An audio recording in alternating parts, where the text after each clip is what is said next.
नांदणी मठातल्या गेले म्हणजे अनेक वर्षाच्या जे काही परंपरा आहे त्या परंपरा पद्धतीनं चालू असणाऱ्या एकूण परंपरेला छेद देणारी घटना पेटाच्या तक्रारीनुसार सुप्रीम कोर्टाने एक निर्णय जो झाला त्या सुप्रीम कोर्टाच्या निर्णयामुळे ज्या पद्धतीनं सर्व कोल्हापूरवासियांच्या आणि जैन समाजातल्या सर्व जैन समाजातल्या आमच्या समाज बांधवांच्या सुद्धा भावना दुखावतील अशा पद्धतीची सुप्रीम कोर्टाच्या निर्णयामुळे जी काही घटना घडली त्यामुळे साहजिकच कोल्हापूर जिल्ह्यातल्या सर्व समाज बांधवांमध्ये आणि कोल्हापूर वासियांमध्ये सुद्धा एक असंतोषाची अशा पद्धतीची लाट उद्भवली होती। सर्वच लोक या सगळ्या गोष्टीचा तीव्र निषेध करत होते। या सगळ्या घटनाक्रमांची दखल घेऊन आपले खासदार सन्माननीय धनंजय उर्फ मुन्ना महाडिक आणि दुसरे खासदार सन्माननीय धैर्यशील मानेसाहेब या दोघांनी प्रयत्न करून विशेषतः केंद्रीय मंत्र्यांबरोबरची सुद्धा वनमंत्र्यांबरोबरचा संपर्क करून आणि त्याचबरोबर वनताराच्या सगळं संबंधित सीईओ आणि त्यांच्या अधिकाऱ्यांना सुद्धा विनंती केली आणि त्यानंतर नांदणीचे मठाधिपती आणि नांदणीच्या मठाधिपतींच्या बरोबर वनताराचे सीईओ या दोघांची एक बैठक सकारात्मक अशा पद्धतीच्या चर्चा की ज्याचा सर्व संदर्भ हा आपली महादेवी ही जी काय आपला हत्ती आहे की तो आपल्याकडे परत यायला पाहिजे यासाठी आपल्या सगळ्यांची जी खूप डोळे लावून आपण बसलेलो आहोत त्यासाठीची चर्चा झाली। या चर्चेमध्ये गेल्या तासाभराच्या चर्चेमध्ये दोन्ही बाजूनं म्हणजे एका बाजूला महाराजांनी आणि दुसऱ्या बाजूला वनताराच्या सीओनी सुद्धा आपल्या आपल्या पद्धतीनं आपली भूमिका स्पष्ट केली। विशेषतः आपल्या सर्व कोल्हापूरवासियांच्या भावना वनताराला सुद्धा ज्यावेळेला दोन्ही खासदारांनी सांगितल्या त्यानंतर त्यांचं म्हणणं इतकंच आहे की वनतारा हे सुप्रीम कोर्टाच्या आदेशानं त्यांच्याकडे हा आपल्याकडचा जो महादेवी हत्तीनं आपली सुपूर्द केली याच्यापेक्षा त्यांचा त्याच्यातला रोल शून्य आहे। आपण या संदर्भात सुप्रीम कोर्टामधले ज्या काही लिगल प्रोसेस असतील त्या लिगल प्रोसेस करा। त्याला अपेक्षित सहकार्य करण्याची जबाबदारी वनतारातल्या सगळ्या यंत्रणेची सुद्धा आहे आणि ते सकारात्मक पद्धतीनं इथं विशेषतः त्यांनी एवढी चांगल्या पद्धतीनं आपल्या सगळ्यांना सहमती दर्शवली की जर आपण म्हटलं तर इथंच नांदेडच्या मठामध्ये सुद्धा वनताराचं एक युनिट आपण सुरू करू की ज्याच्या माध्यमातून तुम्हाला अपेक्षित असणारं जी आपल्याला हत्ती इथं पाहिजे आहे त्याच्याबद्दलच्या स्पष्ट आपल्याला सूचना कोर्टाच्या आल्या की ताबडतोब आपण या सगळ्याच्या बाबतची पूर्तताही करतो। त्यांचं म्हणणं इतकंच आहे की या सगळ्या घटनाक्रमांमध्ये आपला रोल शून्य आहे परंतु रोल शून्य असताना मात्र ज्या पद्धतीनं लोकांमधला तीव्र आक्षेप होतोय याच्याशी आपला काही संबंध नाही। सगळ्या समाजाच्या किंवा कोल्हापूरवासियांच्या भावनांप्रमाणे वनतारातून आपली महादेवी किंवा माधुरी हत्तींची आमची आहे ती इकडे येण्यासाठी ज्या काही आवश्यक प्रक्रिया पार करायला पाहिजेत त्या प्रक्रिया पार करण्यासाठी आपल्याकडून सर्वतोपरी सहकार्य होईल अशा स्पष्ट पद्धतीचे सकारात्मक संदेश त्यांनी दिलेत की ज्याचा उपयोग आपल्याला होईल। आता भाग दुसरा आहे की या सगळ्यामध्ये आपल्या सगळ्यांना अपेक्षित आहे की कुठल्याही परिस्थितीमध्ये आपल्या नांदणी मठाचा जो हत्ती आहे तो आपल्याकडे परत यायला पाहिजे। सगळ्या जनमानसांची भावना लक्षात घेऊन दोन्ही खासदारांनी केंद्रीय मंत्र्यांकडे केलेल्या शिफारशीनंतर सकारात्मक पद्धतीनं शासनाचं अॅफिडेव्हिट सादर करण्यासाठी सुद्धा आम्ही सगळेजण प्रयत्न करू। कोल्हापूरवासियांच्या भावना केंद्रीय आमच्या वनमंत्र्यांच्या माध्यमातून सुप्रीम कोर्टामध्ये सुद्धा देण्याबद्दल आमचे दोन्ही खासदार आणि आम्ही सगळेजण प्रयत्न करतोय ज्याच्या माध्यमातून कोणत्याही परिस्थितीमध्ये आपल्याला अपेक्षित असणार जी काही महादेवी हत्ती आपल्याकडे यायला पाहिजे आपल्या नांदणी मठामधला पूर्वीपार जो काही परंपरा आहे त्या पद्धतीने येण्यासाठी शासनाकडे आणि शासनाच्या माध्यमातून सुप्रीम कोर्टामध्ये सुद्धा अतिशय ताकदीने आणि शक्तीने आपण प्रयत्न करूया। परंतु कुठल्याही परिस्थितीमध्ये एखादी गोष्ट ज्या वेळेला सुप्रीम कोर्ट निर्णय घेते त्यावेळेला फक्त जनभावना महत्वाची नाही जनभावने इतकीच लीगल प्रोसेस महत्वाची आहे आणि ती लीगल प्रोसेस करणं गरजेचं आहे। एका बाजूला ती लीगल प्रोसेस करण्यासाठी आपल्या दोन्ही खासदारांच्या माध्यमातून अतिशय चांगल्या पद्धतीने आम्ही प्रयत्न करतोय आणि त्याच वेळेला वनतारानं सुद्धा सकारात्मक अशा पद्धतीनं तुम्ही जर घेत असाल तर आमचा कुठलाही आक्षेप नाही याच्याबद्दलचे स्पष्ट अॅफिडेव्हिट सुद्धा ते देतील की ज्याच्यामुळे आपल्याकडे आपला हत्ती येण्यामध्ये अति चांगल्या पद्धतीनं प्रयत्न करण्यामध्ये जे काय आपण प्रयत्न करतोय ती यशस्वी होतील। दोन गोष्टी आहेत एक तर हत्ती खरंच परत येणार आहेत का आणि या बैठकीतून महाराज नाराज होऊन गेलेले आहेत।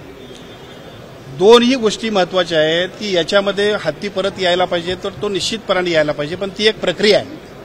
आम्हाला वाटतंय म्हणून यायला पाहिजे असं जर म्हटलं असतं तर एखादी गोष्ट ज्यावेळेला सरकार दरबारी असते त्यावेळेला जनभावनेचं प्रतीक म्हणून आम्ही सगळेजण जेवढ्या ताकदीनं मांडतोय त्याच्यावरती लगेच निर्णय आपण घेऊ शकतोय परंतु इथं सुप्रीम कोर्टामध्ये मॅटर असल्यामुळे सुप्रीम कोर्टाकडे आपण सकारात्मक अॅफिडेव्हिट दाखल करणं केंद्र शासनाच्या वन विभागाचं सकारात्मक अशा पद्धतीचं अॅफिडेव्हिट आणि त्यांच्याकडून प्रयत्न होतील त्यामुळे निश्चितपणे आपल्या प्रयत्नाला यश येईल। महाराज नाराज होऊन गेले नाहीत। महाराजांचं असं म्हणणं आहे की आपल्या भूमिका ज्या आहेत ते समाजासमोर सुद्धा ते बोलतील शेवटी एखादी भूमिका घेत असताना ती भूमिका समाजासमोर मांडली पाहिजे आणि ते त्यांचं कर्तव्य आहे. त्यामुळे त्यांची भूमिका बरोबर आहे. पालकमंत्री म्हणून मी आणि दोन्ही खासदार आणि आमचे सगळे लोकप्रतिनिधी आम्ही सगळेजण त्या सगळ्यांच्या झालेल्या चर्चेचा सारांश तुम्हाला सांगतोय की ज्या सारांशाच्या माध्यमातून आपल्या सगळ्यांची जनभावना आणि त्या जनभावनेचं एकूण अपेक्षित असणारं जे काय एकूण फायनल रिझल्ट आहे की कुठल्याही परिस्थितीमध्ये नांदणी मठाचा हत्ती आपल्याकडे परत आला पाहिजे. त्यासाठी दोन्ही बाजूनं एका बाजूला राज्य शासना केंद्र शासनाच्या वतीनं आपल्याला सुप्रीम कोर्टात मांडणी करावी लागणार आहे. ती पॉझिटिव्ह मांडणी होईल आणि वनतारा सुद्धा त्याच्यामध्ये सकारात्मक पद्धतीनं आपल्याला संमती देणार.